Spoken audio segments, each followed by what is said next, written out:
Mr. President, Republican Leader. I ask consent that further procedures under the quorum call be dispensed with. Without objection.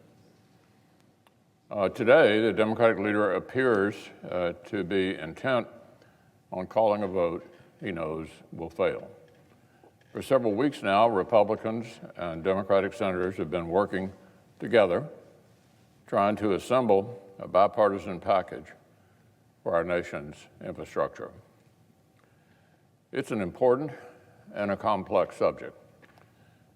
They're talking about big projects and big sums of money. They're still talking, still working, still negotiating in good faith across the aisle. But these discussions have yet to conclude. There's no outcome yet, no bipartisan agreement, no text, nothing for the Congressional Budget Office to evaluate, and certainly nothing on which to vote. Not yet. So obviously, if the Democratic leader tries to force a cloture vote on a bill that does not exist, it will fail. Around here, we typically write the bills before we vote on them. That's the custom. Of course, here in the Senate, a failed cloture vote does not mean no forever.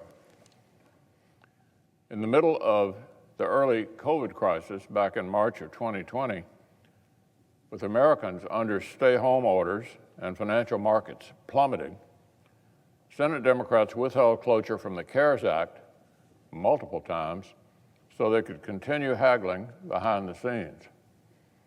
Now, this was during a real emergency. Every day, every hour was crucial. But Senate Democrats blocked cloture multiple times until various details were fine-tuned to their liking. Here's what the Democratic leader said while his side tanked those cloture votes last March of 2020. The majority leader was well aware of how this vote would go before it happened, but he chose to move forward with it anyway, even though negotiations are continuing. So who's playing games? That was the Democratic leader in March of 2020 in the middle of a national emergency. That, of course, was a fast-moving global crisis. With bipartisan text already in hand, there was a bill. Yet Senate Democrats insisted on taking their time in the middle of this national 100-year pandemic. Now, we're talking about long-term infrastructure investments that will pay out over many years, but he wants to vote before any agreement even exists. So this stunt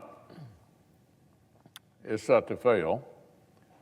The Democratic leader will be free to change his vote and move to reconsider whenever a bipartisan product actually exists.